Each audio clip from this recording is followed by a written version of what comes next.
देखो, हमारे यहाँ जनपद न्यायालय है, उच्च न्यायालय है, उच्चतम न्यायालय है। सामान्यतः उच्चतम न्यायालय में जाने का मतलब है सीधा एम्स में चले जाना। अरे भाई, पहले तो हम छोटे मोटे हॉस्पिटल में जाएंगे, फिर बड़े हॉस्पिटल में, फिर एम्स में जाएंगे। मतलब ये समझ लो आप, सीधे अनुच्छेद 32 के प्रयोग करने का मतलब है कि सीधे विश्वविद्यालय पहुंच जाना। जबकि नॉर्मल रूल क्या है, पहले हम 10th पास करते हैं, 12th पास करते हैं, तभी यूनिवर्सिटी में पहुंचते हैं। इसलिए फंडामेंटल राइट बड़ा महत्वपूर्ण है, क्योंकि हर व्यक्ति को हर मामले में सीधे उच्चतम न्यायालय पहुंचने का अधिकार नहीं है। पहले आप जनपद न्यायालय जा सकते हैं, और यहाँ तो सीधा अनुच्छेद 32 कह रहा है भैया सीधे जस्टिस चंद्रचूड़ के पास आप जाइए। यानी आपके फंडामेंटल राइट का उल्लंघन हुआ तो सीधे आप चले आइए नई दिल्ली में, इसलिए फंडामेंटल है। और आपको ये भी याद दिला दें दोस्तों, भाग 3 की मूल अधिकारों की बड़ी विशेषता है। इसका मतलब है अब संपत्ति के लिए हम अनुच्छेद 32 का प्रयोग नहीं कर सकते। संपत्ति के लिए अब हम उच्चतम न्यायालय नहीं जा सकते, और संपत्ति के अधिकार को अब तो संसद ही बदल देगी। अब संविधान संशोधन की आवश्यकता नहीं, क्योंकि भाग 3 में नहीं है। और इतनी बात नहीं दोस्तों, जब आप फंडामेंटल राइट पढ़ते हो तो अनुच्छेद 12 के बाद 13 भी आता है। उस 13 में एक खास आर्टिकल है जिसका बड़ा महत्व है, क्लॉज 2 ऑफ आर्टिकल 13। तो दोस्तों, क्लॉज 2 ऑफ आर्टिकल 13 का महत्व देखो, हर आर्टिकल महत्वपूर्ण नहीं होता दोस्तों। यानी कोई आर्टिकल इसलिए महत्वपूर्ण है वो आर्टिकल है, कोई आर्टिकल इसलिए महत्वपूर्ण है क्योंकि उसमें कोई महत्वपूर्ण प्रावधान है। दोस्तों, केवल आर्टिकल पढ़ना ठीक वैसा है जैसे हम पूरे शरीर को जानना चाहते हैं, कंकाल को देखें। और कंकाल को देखकर शरीर को थोड़ी समझेंगे। हम तो पहले देखेंगे कि हाड़ मांस, अरे पहले आत्मा, लीवर, ये सब शरीर को चलाते हैं, कोई कंकाल चला देगा। इसीलिए संविधान निर्माताओं ने हमारे पास दोस्तों, कई बार हम इस बात को भूल जाते हैं, संविधान निर्माताओं ने हमें एक बड़ा जबरदस्त बुलेट प्रूफ दे रखा है। यानी आप याद रखो, ये खास बात है फंडामेंटल राइट की, कि संविधान निर्माताओं ने हमें कैसा बुलेट प्रूफ दे रखा है जिसके आगे राज्य की शक्ति भी बेकार हो जाती है। इसलिए दोस्तों, फंडामेंटल राइट का मतलब है जहां व्यक्ति पहले आएगा, राज्य बाद में आएगा। और राज्य मैंने पहले आपको बता रखा है, जब राज्य की बात आप करते हो इसका मतलब डीएम, पीएम और सीएम। अब कमाल की बात है कि डीएम, पीएम, सीएम बड़े हैं, ये हमारे यहाँ व्यक्ति बड़ा है। तो दोस्तों, कई बार हमें यकीन नहीं आता, लेकिन हकीकत की बात है, व्यक्ति ही बड़ा है। यानी हमारे अधिकार का उल्लंघन न डीएम कर सकता है, न सीएम कर सकता है, न पीएम कर सकता है। खास बात है। इसीलिए दोस्तों, जब हम कहते हैं कि व्यक्ति सीधे उच्चतम न्यायालय जा सकता है, तो आप कहोगे सर वो बुलेट प्रूफ है कहाँ? कि जो संविधान निर्माता हर व्यक्ति को देख रहे थे। और ये खास बात है, केवल मूल अधिकार के लिए, केवल भाग 3 के लिए ऐसा संरक्षण प्राप्त है, बाकी और किसी के लिए नहीं। तो वो दिया गया अनुच्छेद 13(2) में। इस अनुच्छेद का बड़ा महत्व है क्योंकि बार बार ये विवाद में आया। तो अनुच्छेद 13(2) में ये लिखा गया है कि कोई विधि जो मूल अधिकार के विरुद्ध है, जो भाग 3 के मूल अधिकार के विरुद्ध है, या उसका उल्लंघन करती है, मूल अधिकार के विरुद्ध है या उसका उल्लंघन करती है, उसे असंवैधानिक घोषित कर दिया जाएगा। उसे असंवैधानिक घोषित किया जाएगा। ये बड़ी इंटरेस्टिंग बात है। कोई भी विधि जो भाग 3 के मूल अधिकारों के खिलाफ आ रही है, उसको रद्द कर दिया जाएगा, असंवैधानिक घोषित कर दिया जाएगा। ये क्लॉज 2 ऑफ आर्टिकल 13 है। इसलिए दोस्तों, हमारे संविधान के 22 भाग हैं, ऐसा बुलेट प्रूफ किसी भाग को नहीं है। इसका मतलब मूल अधिकारों का बड़ा महत्व है, क्योंकि दोस्तों, भारतीय संविधान निर्माता आम जनता की इच्छा को प्रकट कर रहे थे। आम जनता ही जब संविधान लिख रही थी अपने निर्वाचित लोगों के द्वारा, तो इसका निर्वाचित का मतलब है सीधे जनता के द्वारा निर्वाचित नहीं थे, फिर भी विधायकों के द्वारा निर्वाचित थे। फिर भी दोस्तों, आम जनता के नाम पे काम कर रहे थे। तो उन्होंने कहा भैया जब आम जनता का संविधान है तो आम जनता को इतना संरक्षण तो दिया जाए। यानी याद रखो दोस्तों, हमारे पास एक ऐसा बुलेट प्रूफ है जिससे कोई टकरा नहीं सकता, और जैसे टकराएगा, इसे अनुच्छेद 13 क्लॉज 2 कह रहा है, कोई विधि जो भाग 3 के मूल अधिकार के खिलाफ है उसे असंवैधानिक घोषित कर दे। कौन? सीधे उच्चतम न्यायालय। इसलिए कोई फंडामेंटल राइट फंडामेंटल कहलाता है, इसलिए वो फंडामेंटल है दोस्तों। क्योंकि फंडामेंटल क्यों है? क्योंकि उसके आसपास एक बुलेट प्रूफ है। बाकी के पास अगर कोई, अब इसका मतलब है अगर कोई प्रावधान अब संपत्ति का अधिकार भाग 3 में नहीं रहा, तो अब संपत्ति के अधिकार के से बुलेट प्रूफ भी छिन गया, 32 भी खत्म हो गया। एक हर फर्क है, अगर कोई भी मूल अधिकार अगर हम भाग 3 से हट जाएगा, ये सारी सुविधाएं उसके लिए हट जाएंगी। इसलिए अब फिर आपके पास क्या बचा? तो आप कहोगे सर ये बताओ फिर अनुच्छेद 301 में, अब अनुच्छेद 301 में दोस्तों रहना किसी मतलब मूल अधिकार को अनुच्छेद 301 में रखना मतलब ये समझो किसी को एसपी से दरोगा बना देना, उसका डिमोशन कर दिया हमने।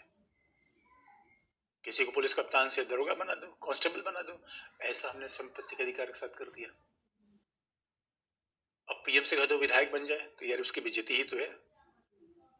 लेकिन उसके बावजूद जब अनुच्छेद 300 में रखा गया तो अब ये क्या है? इसलिए आज की डेट में दोस्तों संपत्ति का अधिकार, अभी संपत्ति का अधिकार संविधान में तो है, अब अनुच्छेद 300A में है। तो आप कहोगे सर ये बताओ संवैधानिक अधिकार कहा जाए इसे वैधानिक कहा जाए?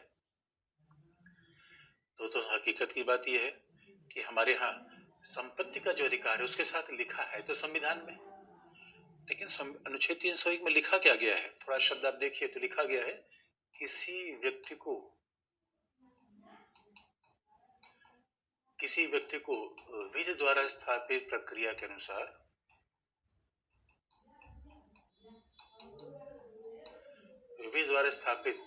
अनुसार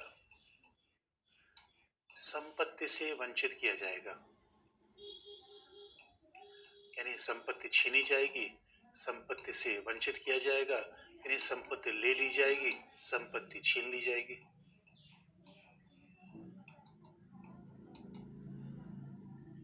किसी व्यक्ति को विधि द्वारा स्थापित प्रक्रिया के अनुसार संपत्ति से वंचित की जाएगी, इसका मतलब है अनुच्छेद 13 ये कह रहा है कि विधि बनाकर संपत्ति छीन लो, और विधि बनाने का अधिकार संसद को है। और इसलिए दोस्तों संपत्ति के अधिकार का उल्लेख भले ही संविधान के अनुच्छेद 300A में है, लेकिन ये क्या हो जाएगा? वैधानिक अधिकार। याद रखो जो अधिकार संसदीय विधि से मिले, शब्दों पर ध्यान देना है, संसदीय विधि से मिले उसको इंग्लिश में कहते हैं स्टैट्यूटरी। स्टैट्यूटरी का हिंदी है संविधिक। दोस्तों यहाँ पे ध्यान में शब्दों को ध्यान रखने की आवश्यकता है, संविधिक, संवैधानिक नहीं। जो अधिकार संसदीय विधि से मिले उसे कहते हैं संविधिक, स्टैट्यूटरी। वो अधिकार संवैधानिक नहीं है। इसका मतलब है वो अधिकार संसदीय विधि के द्वारा दिया गया है, संविधान से नहीं दिया गया है। तो अब कई बार हिंदी अनुवाद में गड़बड़ हो जाता है, कई बार संविधिक को हम संवैधानिक समझ लेते हैं, ऐसा नहीं समझना है। संविधिक, स्टैट्यूटरी, संविधिक कह लो, उसका और सामान्य सा शब्द है वैधानिक, लीगल, वैधानिक। तो स्टैट्यूटरी कह लो, लीगल कह लो। इसका मतलब है आज की डेट में सही मायने में संपत्ति का अधिकार वैधानिक है। अगर आपको ऑब्जेक्टिव एग्जाम में वैधानिक न मिले तो संवैधानिक आप टिक कर सकते हो, लेकिन संवैधानिक वैधानिक दोनों हो तो वैधानिक टिक करना चाहिए, क्योंकि हमने फिर कहा अनुच्छेद 301 संविधान में तो है, लेकिन संविधान भी कहा था उसके लिए विधि का निर्माण होगा। अरे भाई संपत्ति छीना जाएगा तो लॉ आएगा, तो लॉ से तय होगा कि भाई आखिर में कौन सा लॉ बनाया जाए, कैसे संपत्ति ली जाए, क्या उसके बदले में राशि दी जाए, ये तो सब लॉ बनेगा। हमारा कानून लॉ से चलता है। इसलिए दोस्तों संपत्ति के अधिकार के लिए अब आप अनुच्छेद 32 नहीं जा सकते। तो अब फंडामेंटल राइट और लीगल राइट में क्या फर्क हो गया? संपत्ति के अधिकार की रक्षा के लिए आप उच्च न्यायालय जा सकते हैं, 226 का प्रयोग कर सकते हैं, 32 का नहीं। संपत्ति के अधिकार की रक्षा के लिए सीधे उच्चतम न्यायालय नहीं जा सकते। और अब संपत्ति के अधिकार को संसदीय विधि से सीमित किया जा सकता है। अब संविधान के संशोधन की आवश्यकता इसके लिए नहीं है। अब देख लो संविधान में है उसके बावजूद भी, क्योंकि संविधान में लिख दिया कि जैसा विधि के द्वारा स्थापित की जाए। तो जब भाग 3 में था तो अपने आप में उसका महत्व तो ज्यादा था। इसीलिए आज की डेट में किसी से संपत्ति लेना बड़ा आसान है। आज की डेट में संपत्ति का अधिकार के फंडामेंटल राइट तो है नहीं, वैधानिक अधिकार है। ठीक उसी प्रकार मतदान का अधिकार, दोस्तों मतदान का अधिकार भी कई बार हमें कंफ्यूजन हो जाता है right to vote. Right to vote भी एक स्टैट्यूटरी राइट है, लीगल राइट है, फंडामेंटल राइट नहीं है। झंडा फहराना फंडामेंटल राइट है, right to vote fundamental right नहीं है। यानी क्योंकि राइट टू वोट, अब एक कई बार कंफ्यूजन होता है कि अनुच्छेद 326,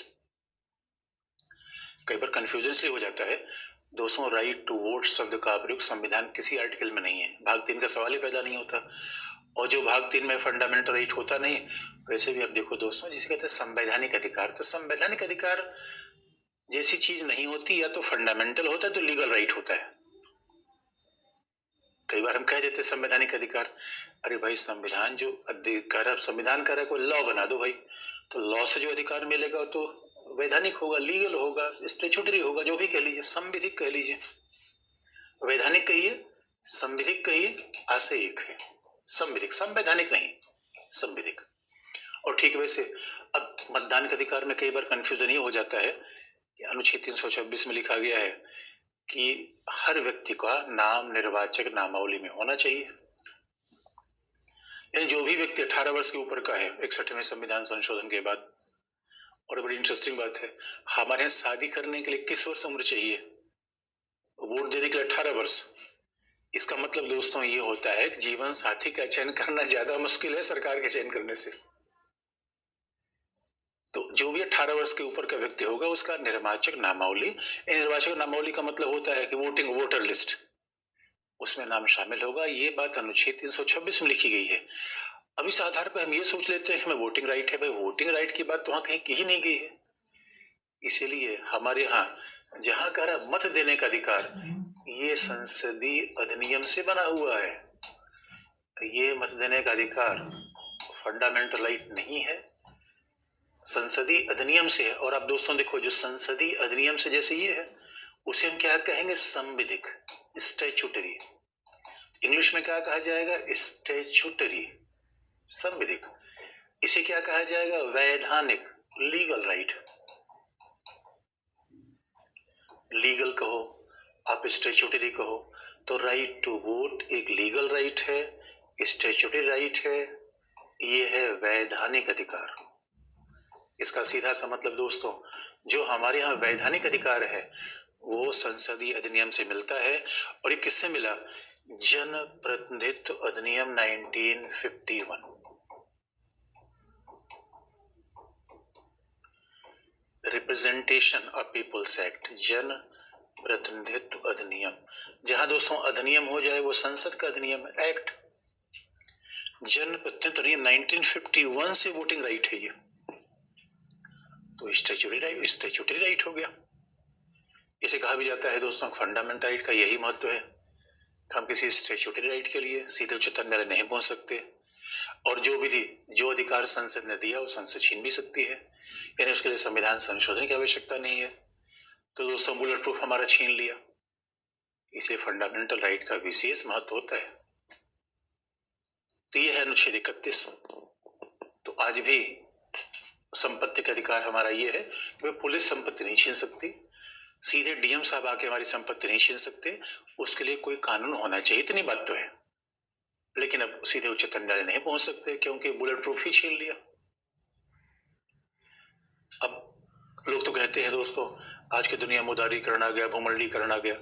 इसे कई बार क्या होता है, राज्य जमीन लेके निजी क्षेत्रों को देता है, प्राइवेट सेक्टर को दे रहा है।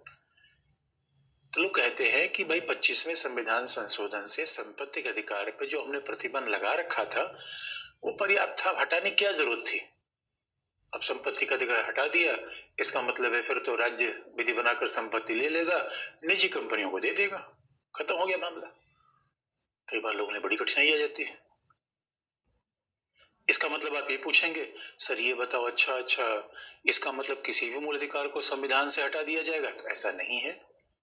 इसकी कहानी बताएंगे आपको, क्या संविधान को बदला जा सकता है, क्या किसी भी अधिकार को हटाया जा सकता है? तो ये मामला बाद में उत्तर दे देंगे।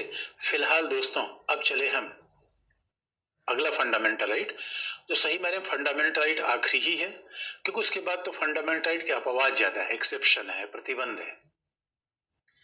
अब जरा दोस्तों देखिए, फंडामेंटल राइट में फंडामेंटल जैसे अब देखो हम बार बार कहते हैं अगर फंडामेंटल शरीर जैसा है तो उसमें दिल बड़ा फंडामेंटल है। अब आप कहोगे सर किसी को दिल दे दो, तो दिल दे दिया तो हम कहाँ रहेंगे?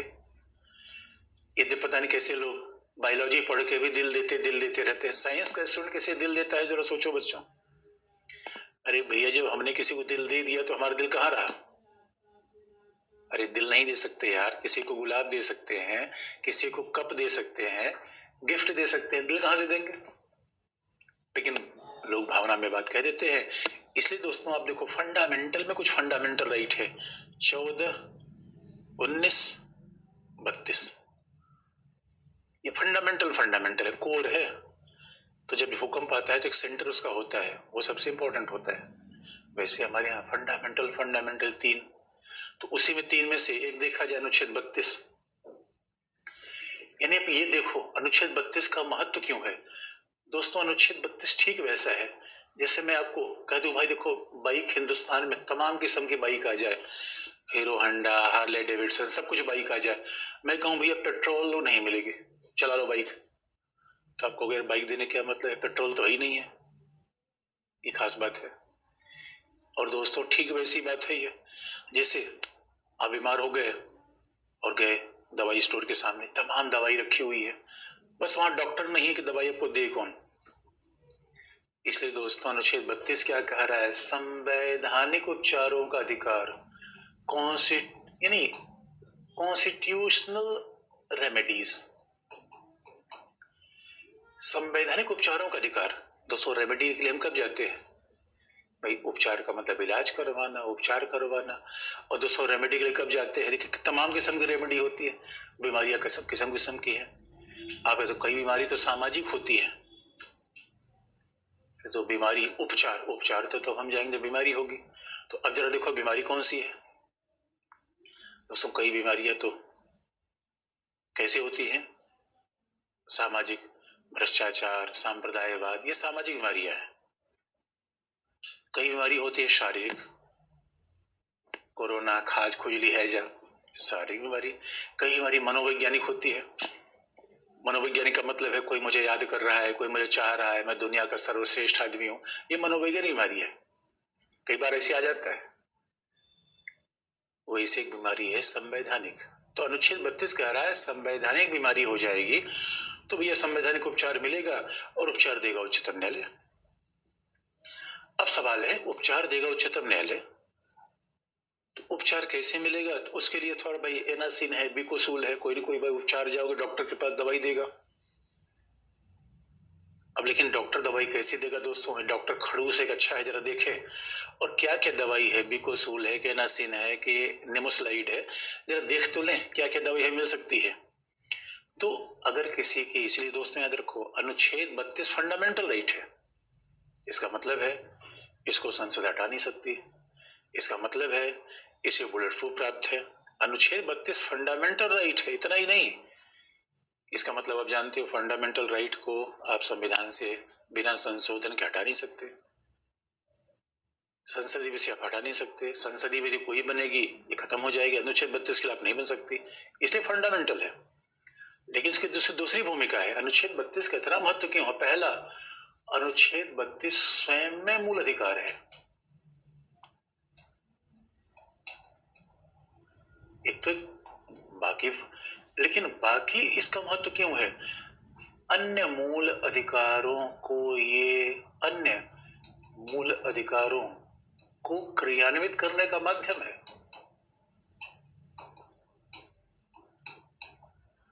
अन्य मूल अधिकारों के क्रियान्वयन का यह माध्यम है। इसका मतलब है अनुच्छेद 32 क्या है, एक तो स्वयं में फंडामेंटल है, खुद का एक मूल अधिकार है दोस्तों। अब जानते अगर खुद का मूल अधिकार है, इसका मतलब है संसद ऐसी कोई विधि नहीं बना सकती इसके खिलाफ हो। खुद का मूल अधिकार है, इसका मतलब है कोई संसद विधि बनाएगी, न्यायपालिका तुरंत खल्लास कर देगा, टोटे टोटे ध्वस्त कर देगा दोस्तों। जैसे नोएडा में ट्विन टावर गिरा दिए गए, वैसे है उच्चतम न्यायालय। ये तो खुद फंडामेंटल राइट 14 है, 19 है, 32 है। 14, 19, 32 क्या है? मूल अधिकार है। तो मूल अधिकार का मतलब होता है कि इसको हटाया नहीं जा सकता, बिना संविधान संशोधन से। मूल अधिकार का मतलब है कोई संसद दिवस के खिलाफ बनेगी रद्द हो जाएगी, इसलिए मूल अधिकार है। जैसे 19 से 21 से 14 है, लेकिन 19 21 14 क्या है, ये केवल अपने लिए काम करते हैं। अनुच्छेद 32 पूरे मोहल्ले के लिए काम करता है। अनुच्छेद 32 14 19 21 इन सब की रक्षा करनी हो तो हम किसका सहारा लेते हैं? अनुच्छेद 32। यानी इसका मतलब है 14 को 19 को 21 को कोई अधिक फंडामेंटल राइट्स। दोस्तों हम कहाँ जाएंगे? उच्चतम न्यायालय में। उच्चतम न्यायालय में जाने की ये शक्ति लिखी हुई आर्टिकल 32 में। इसे 32 तो फंडामेंटल राइट है, बाकी फंडामेंटल राइट क्रियान्वयन करने का आधार है दोस्तों। इसे डॉक्टर अम्बेडकर ने कहा था इसका बड़ा महत्व है। जरा सोच के देखिए, इतना महत्व किसी फंडामेंटल राइट का है ही नहीं है जितना 32 का है। क्यों? क्योंकि बाकी सारे अधिकार कैसे हैं? 14 है, 19 है, तो इस सब मूल अधिकार है। वैसे 21 है, 24 है, 25 है, जो भी आप कह लिए। 32 है, वैसे 32 है। लेकिन 32 अलग क्यों है?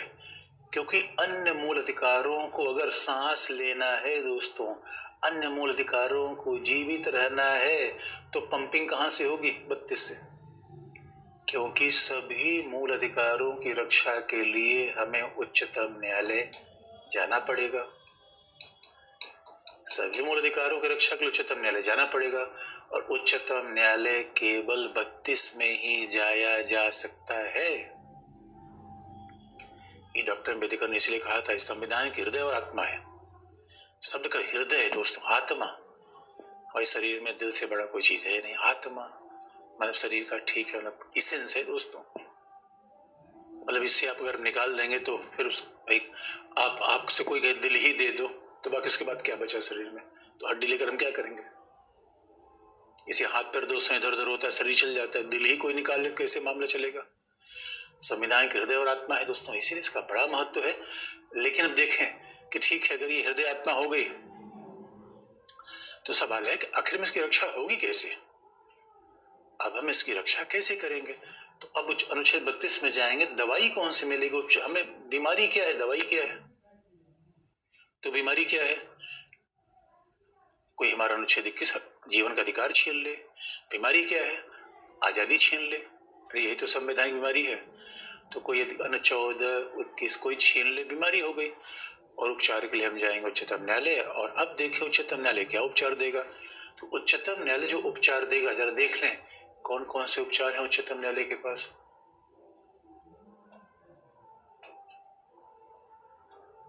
तो अनुच्छेद 32 का जो पहला उपचार है वो है बंदी प्रत्यक्षीकरण, हेबियस कॉर्पस। बंदी प्रत्यक्षीकरण।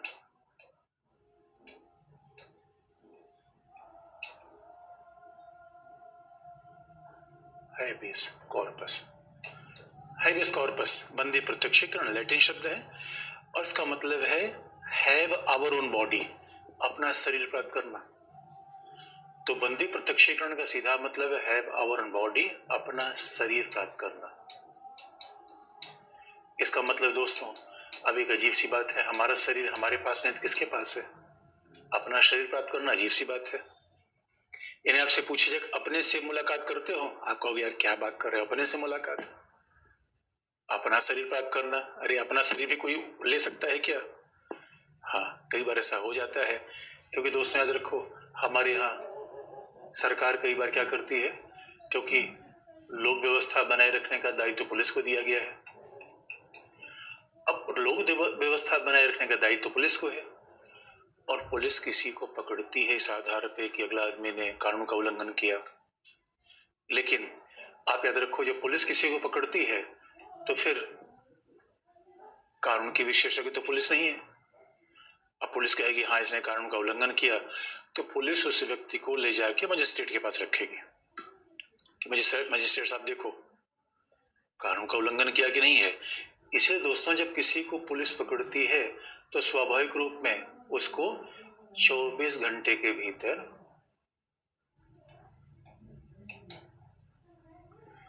24 घंटे के भीतर मजिस्ट्रेट के पास ले जाती है। और मजिस्ट्रेट चूंकि विधि विशेषज्ञ है, कानून का जानकार है, ये न्यायाधीश है, इसलिए मजिस्ट्रेट क्या कहेगा कि देखेगा, यदि व्यक्ति को पुलिस ने वैधानिक रूप में, उचित रूप में, यदि पुलिस का बंदी बनाया जाना वैधानिक है, तार्किक है, तो मजिस्ट्रेट कह देगा ठीक है, इसको बंदी बनाने का अधिकार पुलिस के पास है। और ये भी आपको याद दिलाए दोस्तों, इसका मतलब मजिस्ट्रेट की आज्ञा के बाद व्यक्ति को जेल में रखा जा सकता है। इसका मतलब है पुलिस ने किसी को पकड़ा तो मजिस्ट्रेट ने कह दिया भाई इसने विधि का उल्लंघन किया, तो पक्की बात हो गई, उसको अब जेल में रखा जाएगा। क्योंकि मूल अधिकार का मतलब ये तो नहीं है दोस्तों हम दूसरे के अधिकार का उल्लंघन कर लें। मूल अधिकार निरपेक्ष तो नहीं है। और दूसरी बात है, एक तो मजिस्ट्रेट ने कहा भाई इसको जेल में रख दो, और दूसरा मजिस्ट्रेट ने कहा जेल में ही नहीं, मजिस्ट्रेट ने आज्ञा सुना दी कि भाई अमुक व्यक्ति ने विधि का उल्लंघन किया है, लिहाजा मजिस्ट्रेट ने विधि के उल्लंघन के आरोप में बाकायदा व्यक्ति को सजा सुना दी। और जब सजा सुना दी इसका मतलब व्यक्ति जेल में रहेगा। यानी जेल में रहने वाले पहले वो लोग हैं जिनके खिलाफ ट्रायल चल रहा है। ट्रायल का मतलब है कि पुलिस ने पकड़ा, पुलिस ने चार्जशीट फाइल की, एफआईआर फाइल की, और मजिस्ट्रेट ने कहा हाँ भाई पहली नजर में मामला ठीक दिख रहा है। अब पहली नजर मामला ठीक दिख रहा है तो अब ऐसा नहीं कि रिजल्ट अभी मजिस्ट्रेट ने ये नहीं कहा कि उसने अपराध किया है, पहली नजर मामला ठीक दिख रहा है, तो पहली नजर में ठीक दिख रहा है तो अब ट्रायल होना चाहिए। अब ट्रायल शुरू होगा, पुलिस कहेगी भाई इसने अपराध किया, बचाव पक्ष कहेगा नहीं किया, सबूत गवाह सब इकट्ठे होंगे, इसे ट्रायल कहते हैं।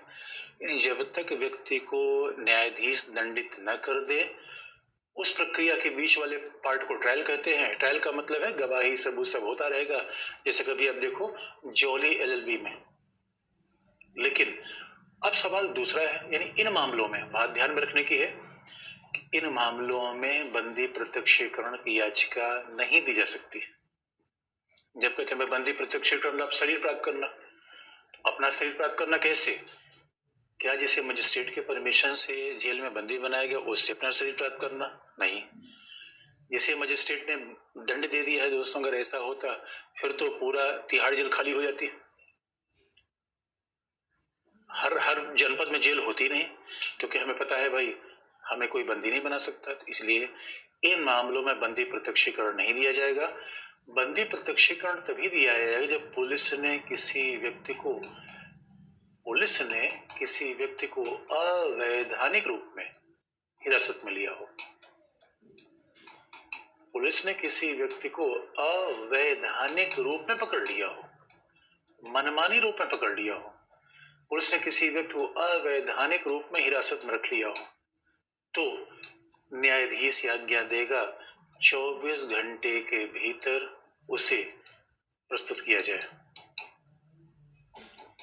24 घंटे के भीतर उसे हमारे सामने लाया जाए, ससरी लाया जाए, प्रस्तुत किया जाए। ये है बंदी प्रत्यक्षीकरण। इसका मतलब है हर उस बंद व्यक्ति को बंदी प्रत्यक्षीकरण की याचिका का फायदा नहीं मिलेगा। अरे दोस्तों, दवाई उसी को मिलेगी जिसको स्वाभाविक रूप में जबरदस्ती पुलिस ने बिना किसी विधि के उल्लंघन के, बिना किसी मजिस्ट्रेट के, कई बार आप देखते हैं व्यक्ति गुम हो गया, अब व्यक्ति गुम हो गया तुरंत उच्चतम न्यायालय कहेगा भाई ढूंढ के लाओ इसको, पकड़ो इसको, कहाँ गए ये? इसीलिए हम 24 घंटे के भीतर आदेश देता है न्यायालय, उसे हमारे सामने प्रस्तुत करिए। लेकिन इन मामलों में आप कहोगे बंदी प्रत्यक्ष मिलेगी, नहीं मिलेगी, क्योंकि बाकायदा यहाँ अवैधानिक रूप में कोई बंदी नहीं है, यहाँ तो सजा मिल चुकी है। और यहाँ मजिस्ट्रेट ने कह दिया भाई पहली नजर में प्रथम दृष्टया ऐसा लगता है कि अपराध इसने किया है, लेकिन ठीक है इसको बचाव का मौका दिया जाए। तो जब तक ये प्रमाणित नहीं होगा, जब तक न्यायाधीश ने सजा नहीं दी है, तब तक मामला ट्रायल का चलता रहेगा, तारीख पे तारीख चलती रहेगी। इसलिए दोस्तों बंदी प्रत्यक्षीकरण, लेकिन आप कहोगे सर ये बताओ पुलिस ही हिरासत में ले तभी बंदी प्रत्यक्षीकरण होगा? नहीं, बंदी प्रत्यक्षीकरण उसके भी खिलाफ जारी हो सकता है। यानी बंदी प्रत्यक्षीकरण की याचिका राज्य के पुलिस के भी खिलाफ हो सकती है। यानी हमें पकड़ पुलिस है, राज्य है, और बंदी प्रत्यक्षीकरण की याचिका व्यक्ति के भी खिलाफ आ सकती है जो सरकार से कोई मतलब नहीं, मकान मालिक।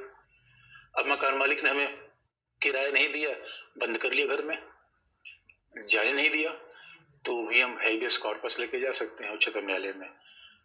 इसका मतलब हम जाएंगे, इसका मतलब हमारा वकील जाएगा। तो जा सकता है कि भैया देखो ये बंदी बना लिया है। इसे दोस्तों कई बार आप देखोगे, दो युवक शादी करना चाहते हैं और दो युवक में किसी के माता पिता ने किसी को बंद बना लिया, नहीं तुम नहीं जा सकते, तो भी कोई व्यक्ति हेबियस कॉर्पस लेकर उच्चतम न्यायालय में जा सकता है कि भैया देखो हमारी किसी होने वाली पत्नी को अवैधानिक रूप में बंदी बनाया गया है, यहाँ भी हम बंदी प्रत्यक्षीकरण की याचिका ला सकते हैं। कोई आपके परिवार में खो जाए और पुलिस में जाओ कि भाई बच्चे को ढूंढो कहाँ गया, पुलिस करे हमें पता नहीं, तो सीधे उच्चतम न्यायालय जाओ और जस्टिस चंद्रचूड़ महोदय हैं जो आपको याचिका देंगे। लेकिन दोस्तों एक जगह बंदी प्रत्यक्षीकरण की याचिका और नहीं मिलेगी, और वो है, क्योंकि आप याद रखो हमारे यहाँ अनुच्छेद 22 में आप जानते हो हमारे यहाँ कैसा प्रावधान है, एक ऐसा कठोर प्रावधान है जहाँ व्यक्ति को बिना अपराध के भी बंदी बनाया जा सकता है। तो सामान्य परिस्थितियों में तो कोई अपराध करेगा तब बंदी बनाया जाएगा, लेकिन हमारे यहाँ कई ऐसे लोग हैं, मान लो कि कोई, क्योंकि हमारे यहाँ कानून तो बड़ा सख्त है, अब हर व्यक्ति को प्रमाणित करना कि इसने अपराध किया ही है, सबूत इकट्ठा करना पड़ेगा, गवाह इकट्ठा करना पड़ेगा। इसीलिए हमने ऐसा मामला बना है कि ऐसे लोगों को कैसे दंडित किया जाए। तो आपको पता होगा कि निवारक नजरबंदी का कानून इसीलिए बनता है। तो दोस्तों निवारक नजरबंदी हमने बनाई ही इसीलिए है, कुछ लोग राष्ट्रीय एकता अखंडता के लिए, लोक व्यवस्था के लिए खतरे पैदा करते हैं, वो सामान्य अपराध नहीं कर रहे हैं, वो देश को तोड़ने की साजिश कर रहे हैं। ऐसे लोगों को हम बाकायदा निवारक नजरबंदी में बंद बना लेंगे। तो आप कहोगे बताओ सर इनके लिए क्या बंदी प्रत्यक्षीकरण जारी होगा? तो उत्तर है नहीं। बहुत लॉजिकल बात है दोस्तों, अगर निवारक नजरबंदी में बंद किसी व्यक्ति के खिलाफ बंदी प्रत्यक्षीकरण जारी हो गया तो विचार ही खत्म हो जाएगा। इसका मतलब है निवारक नजरबंदी का मतलब है कि हम इसको जेल में हम रखेंगे, और बंदी प्रत्यक्षीकरण का मतलब है 24 घंटे के भीतर उसको मजिस्ट्रेट के सामने प्रस्तुत करो। तो जब 24 घंटे के भीतर प्रस्तुत ही करना होता तो फिर तो हमें प्रमाण बताना पड़ेगा, सबूत गवाह लाने पड़ेगा, हमारे पास है नहीं। इसीलिए ये ऐसे लोगों के खिलाफ निवारक नजरबंदी है जिन्होंने सामान्य अपराध नहीं किए हैं, जो देश तोड़ने की साजिश कर रहे हैं, उग्रवादी संगठनों में है, ऐसे लोगों को हम निवारक नजरबंदी बंद रखेंगे। इसे इनके भी खिलाफ बंदी प्रत्यक्षीकरण की याचिका लागू नहीं होती। इसका मतलब आप ये समझ लो कि बंदी प्रत्यक्षीकरण किसके लिए लागू होता है? बस उन लोगों के लिए जिन्हें अवैधानिक रूप में पुलिस ने हिरासत में ले रखा है, बिना किसी विधि के उल्लंघन के पुलिस ने हिरासत में ले रखा है, या किसी अन्य व्यक्ति ने हिरासत में ले रखा है, ये है बंदी प्रत्यक्षीकरण। तो आप जरा सोच के देखो, अनुच्छेद 32 न होता तो अनुच्छेद 21 का जीवन का अधिकार का मतलब क्या होता? वो न होता तो 19 और 20 हम कैसे इसको एंजॉय करते? लेकिन जरा दूसरा भी दवाई देख लें। अब मान लो ये एनासिन हो गया, तो दूसरा है परमादेश, मैंडमस।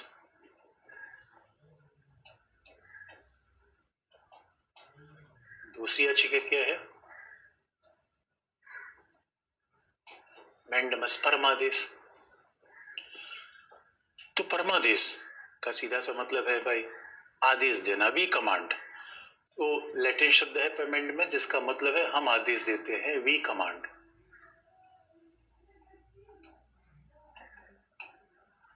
हम आदेश दे रहे हैं। अब स्वाभाविक रूप में आदेश दे रहा है उच्चतम न्यायालय। अब उच्चतम न्यायालय आदेश किसको देगा?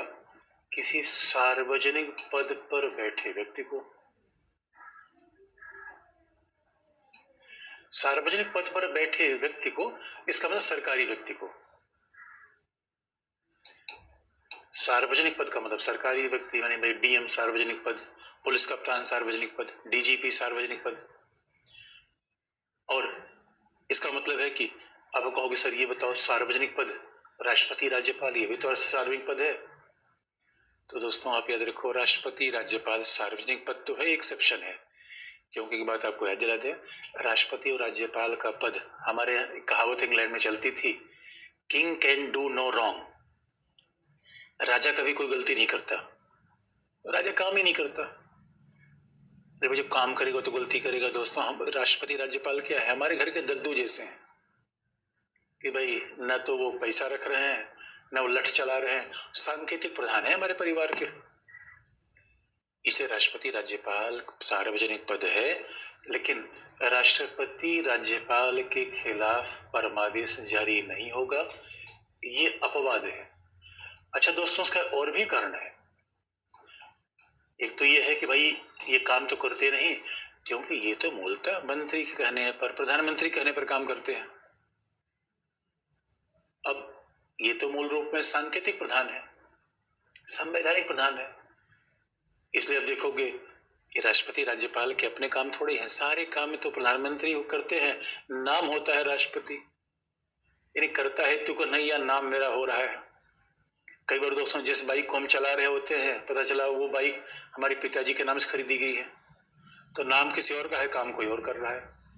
इसे कहते हैं ये क्या है, ये डिज्यूरे हेड है। लैटिन भाषा में एक शब्द का प्रयोग होता है, ये वैधानिक रूप में काम करते हैं, डिफेक्टो नहीं है। ये क्या है, डिज्यूरे है। विधि में, संविधान में देखो तो यही काम करते, लेकिन डिफेक्टो वास्तविक रूप में काम कर रहा है मंत्री। इसे कह दिया गया भाई इनके खिलाफ कोई आदेश आदेश नहीं होगा, पहली बात। और दो पद के खिलाफ बात ध्यान रखने की है, दो पद के खिलाफ, बाकी खिलाफ आप जा सकते हो, इनको आप परमादेश नहीं दे सकते।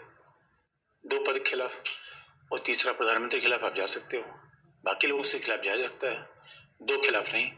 अच्छा, ये भी बात ध्यान रखने की है कि मान लो दो खिलाफ हम नहीं जा सकते, तो क्यों?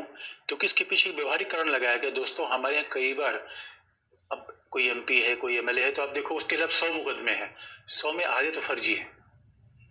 अरे क्योंकि हमारे यहाँ बड़ी विडंबना है दोस्तों।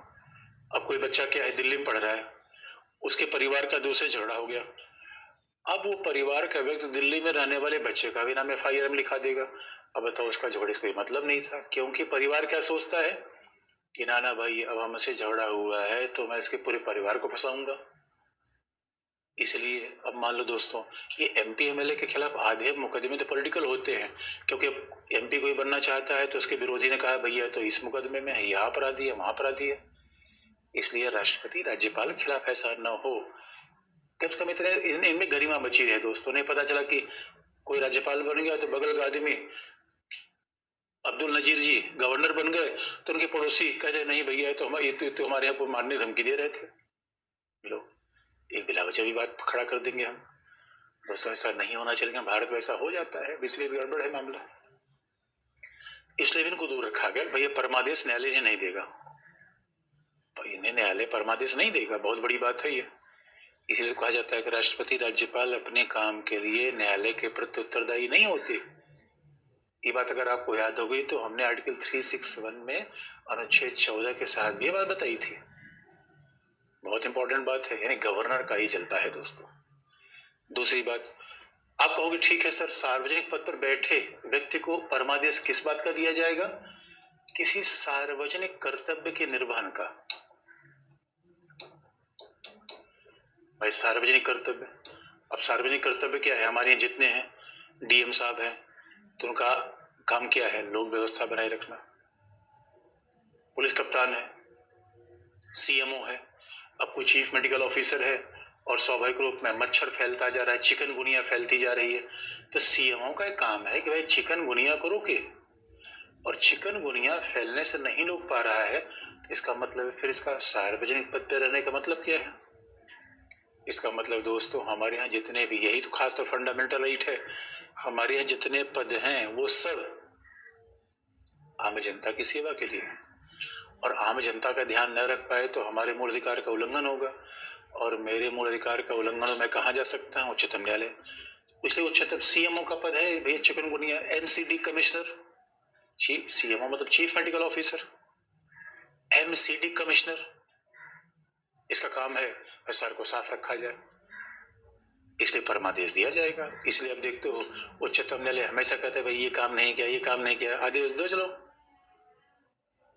और कई बार तो उच्चतम न्यायालय आदेश है ताजमहल जाके साफ करो, तो कई बार तो ऐसे भी आदेश आ जाते हैं। इसलिए दोस्तों सार्वजनिक पद पर बैठे अधिकारी का कर्तव्य है तो उच्चतम न्यायालय परमादेश जारी कर देगा। और अब सवाल ये है कि अगर उच्चतम न्यायालय परमादेश जारी करेगा दोस्तों, तो क्या निजी क्षेत्र के लिए भी जारी किया जा सकता है? तो आप जानते हो कि 90 के बाद हमारे यहाँ सरकार के तमाम काम में निजी क्षेत्र भी आ गया। पहले शिक्षा देना केवल सरकार काम था, स्वास्थ्य की सुविधा देना केवल सरकार काम था, अब तो उसमें निजी क्षेत्र भी आ रहा है। अब मैक्स हॉस्पिटल आ गया, एमआईटी यूनिवर्सिटी आ गई। तो आप कहोगे सर ये बताओ, क्या निजी क्षेत्र के खिलाफ परमादेश दिया जाए? तो आप याद रखो दोस्तों, उच्चतम न्यायालय ने यह कहा है कि ऐसा निजी क्षेत्र जो सार्वजनिक दायित्व का निर्वहन कर रहा हो, जो सार्वजनिक कार्य कर रहा हो, जैसे अब देखो दोस्तों, इसका मतलब है कि मैक्स हॉस्पिटल भाई है तो निजी क्षेत्र, यानी क्योंकि निजी व्यक्ति के नियंत्रण में है, काम तो सार्वजनिक है। एमआईटी विश्वविद्यालय है तो निजी क्षेत्र में, काम सार्वजनिक है, इनको भी परमादेश दिया जा सकता है। क्योंकि इनको भी परमादेश दिया जाएगा कि भाई, क्योंकि आजकल तो आप देखो दोस्तों, निजीकरण के दौर में राज्य अपने तमाम काम प्राइवेट सेक्टर को देता जा रहा है, लेकिन परमादेश बिल्कुल शुद्ध निजी क्षेत्र को नहीं दिया जाएगा कि अडानी ये काम क्यों नहीं कर रहे हैं। ये परमादेश काम नहीं है, क्योंकि ध्यान में रखने की फंडामेंटल राइट राज्य के खिलाफ मिलते हैं, सरकार के खिलाफ मिलते हैं। इसलिए तो क्योंकि सरकार पावरफुल इंस्टीट्यूशन है, इसका मतलब सरकार में जाना पावर लेने के लिए नहीं है दोस्तों, जनता की सेवा करने के लिए है। ये दूसरी दवाई हो गई, तो ये दूसरा उपचार हो गया। अब तीसरा उपचार जरा देखा जाए, सरशोर आदि उत्प्रेषण, या तीसरा उपचार कह लो कि को वारंटो, उसके बाद उत्प्रेषण प्रतिषेध पर बाद में आएंगे। तीसरा उपचार है को वारंटो। तो अब जरा देखें अगला उपचार, अधिकार परीक्षा।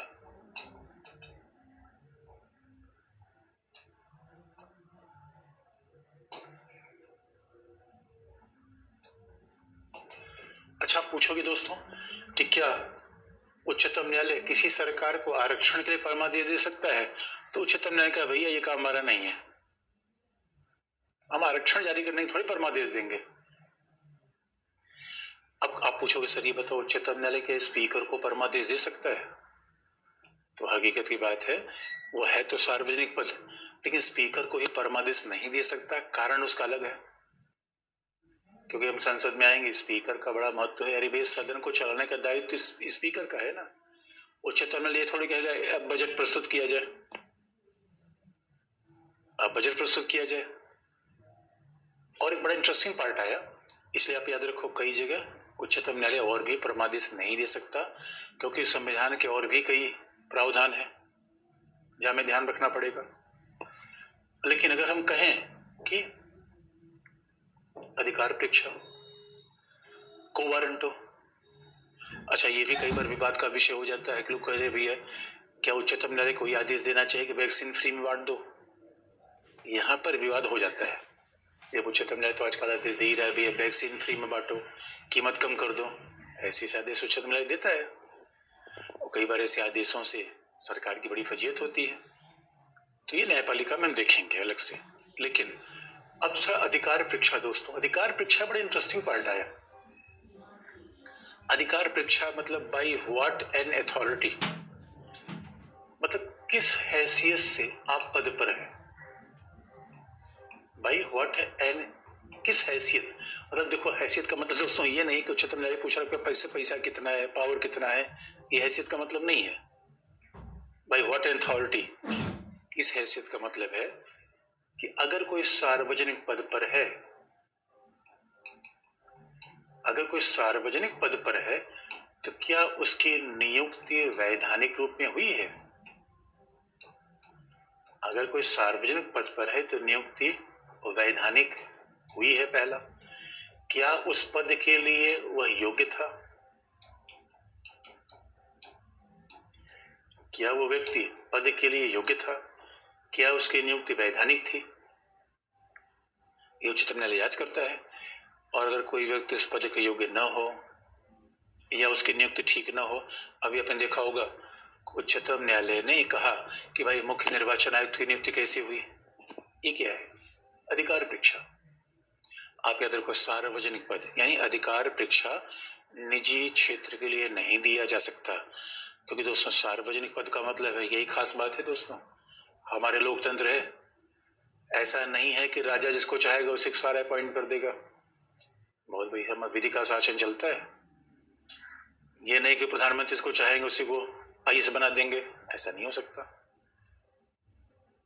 इसीलिए जो भी सार्वजनिक पद पर बैठा है, क्या वो उसके लिए एलिजिबल है, क्या वो पद के योग्य है, क्या नियुक्ति वैधानिक है, ये बाकायदा उच्चतम न्यायालय जांच करता है। इसलिए अब देखो, अधिकार परीक्षा निजी क्षेत्रों के लिए नहीं दी जाती। ये निजी क्षेत्र के लिए नहीं है।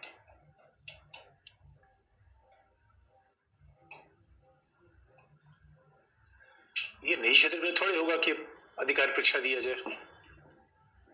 लेकिन अभी बड़ा इंटरेस्टिंग मामला आया, तो आपने देखा होगा कि तमिलनाडु में या मद्रास हाई कोर्ट में एक जस्टिस CLB गौरी का अपॉइंटमेंट हुआ। जस्टिस CLB की गौरी के अपॉइंटमेंट को लेकर एक व्यक्ति अधिकार परीक्षा लेकर न्यायालय पहुंच गया।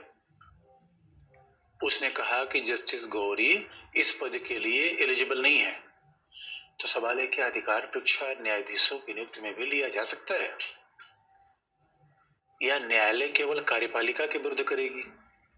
क्या न्यायालय DM CM PM के पदों को देखेगी, या न्यायालय ये भी देखेगी कि भैया खुद ही उनका अपॉइंटमेंट संदेह घेरे में है? तो भी न्यायालय ने मना कर दिया, नहीं भाई, ये उच्चतम न्यायालय के खिलाफ नहीं ली जाएगी।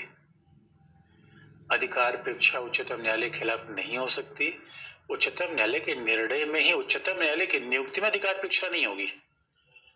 अच्छा, क्योंकि ये बात रखी गई दोस्तों हमारे यहाँ, देखो न्यायाधीश में जब कोई अपॉइंट होता है तो बड़े बड़े सारे वकील होते हैं, बड़े दावेदार हैं, तो बिला वजह भी विवाद उठाते हैं। इससे न्यायालय की प्रतिष्ठा कम होगी। इसलिए न्यायाधीशों के मामले में न्यायाधीशों की नियुक्ति में अधिकार परीक्षा का प्रयोग नहीं होगा। तो न्यायालय ने अभी कहा है, 2-4 दिन पहले की बात है। लेकिन जब आप देखोगे अधिकार परीक्षा का प्रयोग कहाँ हो सकता है, जैसे मुख्य निर्वाचन आयुक्त की नियुक्ति संवैधानिक है या नहीं है, ये अभी भी न्यायालय विचार कर रहा है। कि न्यायालय कहा भैया ऐसा क्या हो गया कि रातों रात मुख्य निर्वाचन आयुक्त की नियुक्ति होगी। और आप याद रखो, इसके पहले तो बाकायदा हमारे उच्चतम न्यायालय ने मुख्य सतर्कता आयुक्त की नियुक्ति को रद्द कर दिया था, थॉमस थे, क्योंकि उनके खिलाफ एक भ्रष्टाचार के मामला लंबित था। और ये कहा गया कि जिसके खिलाफ भ्रष्टाचार का ऐसा मामला है वो किसी सार्वजनिक पद पर कैसे रह सकता है। इसलिए दोस्तों हमारे यहाँ बाकायदा ये देखो, लूट सिस्टम नहीं है। लूट सिस्टम का अमेरिका में चलता था। अमेरिका में जब भी कोई राष्ट्रपति प्रधानमंत्री होता था तो अपने ही दल के लोगों को सब जगह अपॉइंट कर देता था, लूट सिस्टम कहते थे। उसके खिलाफ एक व्यक्ति, बेरोजगार व्यक्ति था, बड़ा गुस्सा आया। बेरोजगार व्यक्ति ने बाकायदा एक राष्ट्रपति की हत्या कर दी, राष्ट्रपति चाकू मार दिया। तो हमारे संविधान निर्माताओं ने शुरू से कह दिया था लफड़ा भाई नहीं होगा। लेकिन आप फिर कह सकते हो दोस्तों, क्या हम गवर्नर के पद को लेकर अधिकार परीक्षा ले सकते हैं कि किसी न्यायाधीश की नियुक्ति इस तरीके से नहीं होनी चाहिए राज्यपाल के रूप में?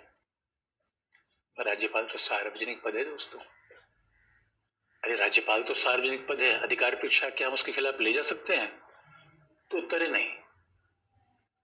लेकिन अब कई उत्तर है, आज की डेट में उत्तर नहीं है, तो उसके खिलाफ हम अधिकार परीक्षा कैसे ले जाएंगे? क्योंकि ये कहा भी गया है कि राज्यपाल और राष्ट्रपति के किसी काम के लिए तो न्यायालय के सामने आप उत्तरदायी नहीं ठहर सकते, लेकिन क्या राज्यपाल की नियुक्ति को लेकर जा सकते हैं? ये बड़ा विवाद का विषय है। तो फिलहाल अधिकार परीक्षा में यही है। इसलिए दोस्तों, अगर आपका प्रधानमंत्री कोई परिचित भी हो जाए, परिवार का सदस्य भी हो जाए, तो आप आईएएस नहीं बना सकता, क्योंकि फिर कोई दूसरा अधिकार परीक्षा में लेके चला जाएगा, भैया यहाँ पे है। इसलिए घर का बिजनेस नहीं है दोस्तों कि आप आईएएस बन गए और आपको लगा कि भाई हम काम करते करते थक गए तो अपने अपने भाई को बुला लिया कि भाई यार तू डीएम काम देख ले यार, हमारा काम थोड़ा भी हमें मन नहीं लग रहा है। ऐसा नहीं कर सकते आप। ये दोस्तों, ये राजा महाराजा का शासन नहीं है, ये व्यक्ति का शासन नहीं है, विधि का शासन, संविधान का शासन है। ये है अधिकार परीक्षा। अब जरा देखें, आप जरा देखें और क्या है। एक है प्रतिषेध, अगली दवाई है दोस्तों प्रतिषेध। प्रतिषेध है प्रोहिबिशन, मना कर देना।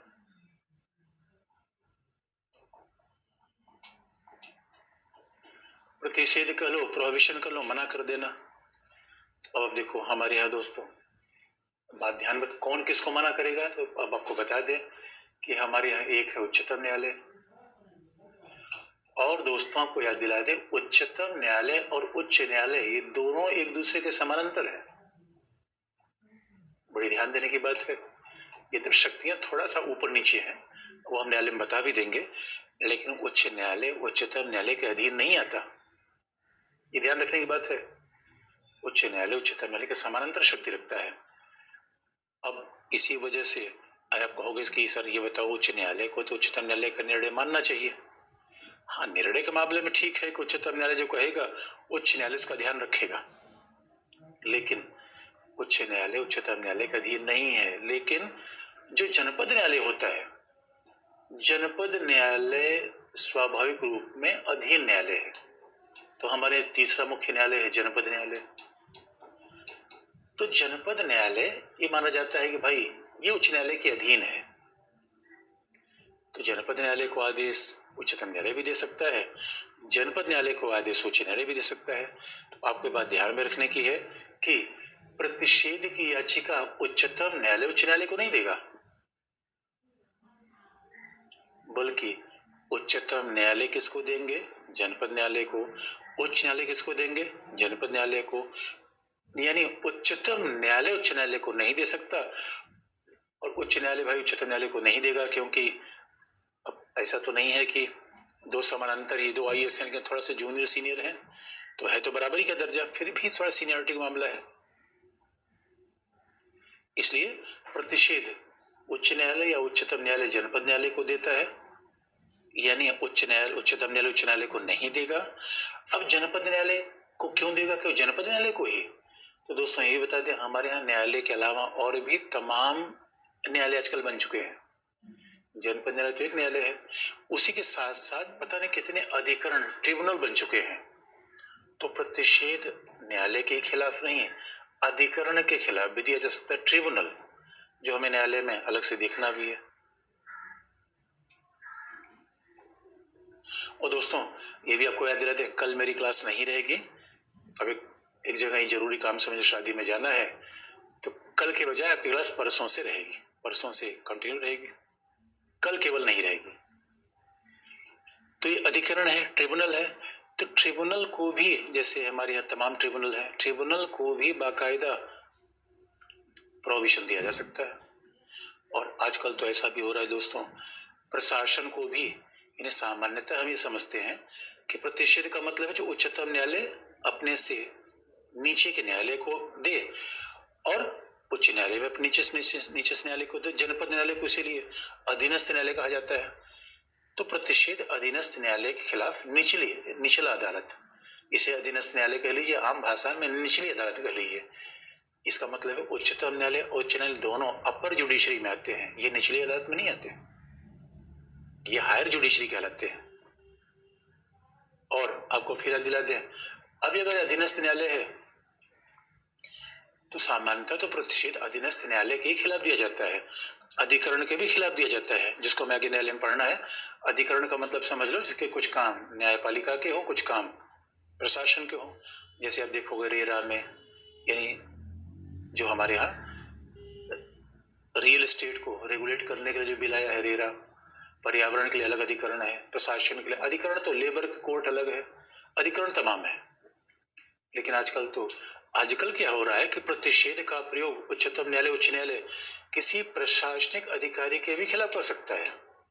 भाई डीएम साहब के भी खिलाफ भी हो सकता है, भाई डीएम साहब भी तो याद रखो कुछ न कुछ आदेश देते रहते हैं।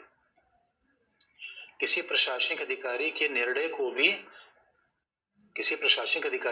के खिलाफ भी इस प्रतिषेध का प्रयोग किया जा सकता है।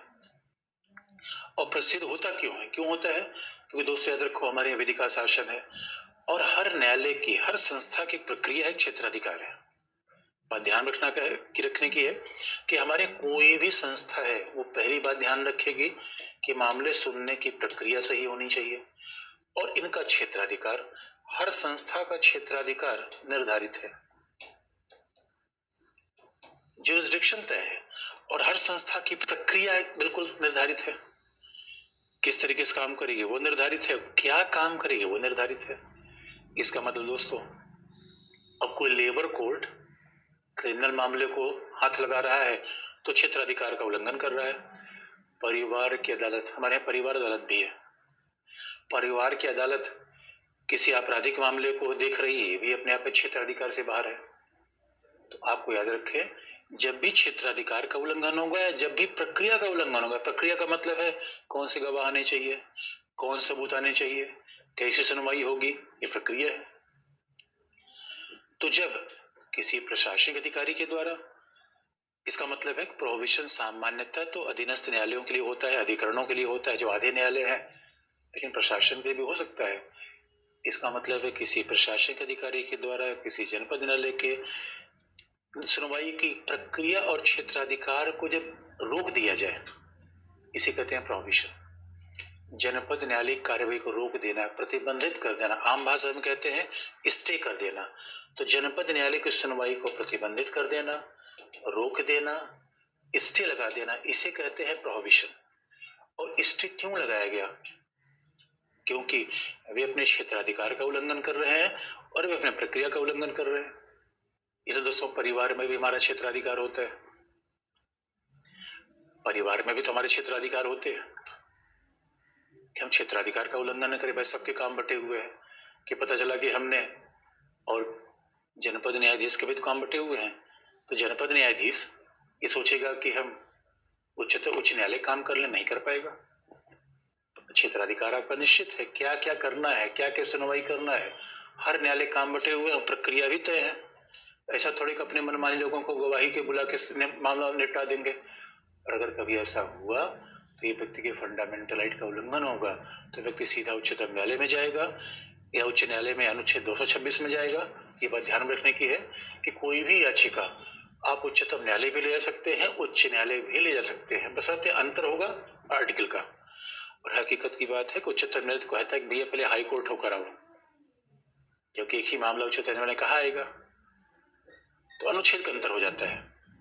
और थोड़े से अंतर और है जो आगे आपको बता देंगे हम, लेकिन प्रतिशत का सीधा मतलब है कि उच्चतम न्यायालय अधीनस्थ न्यायालय काम को रोक रहा है, स्टे कर रहा है, क्योंकि उसने प्रक्रिया क्षेत्राधिकार का उल्लंघन किया। बाकी दोस्तों एक दवाई बच गई है, कल आपको बता देंगे, उत्प्रेषण। आज के लिए इतना ही, और कल दोस्तों क्लास नहीं होगी, परसों क्लास होगी। धन्यवाद।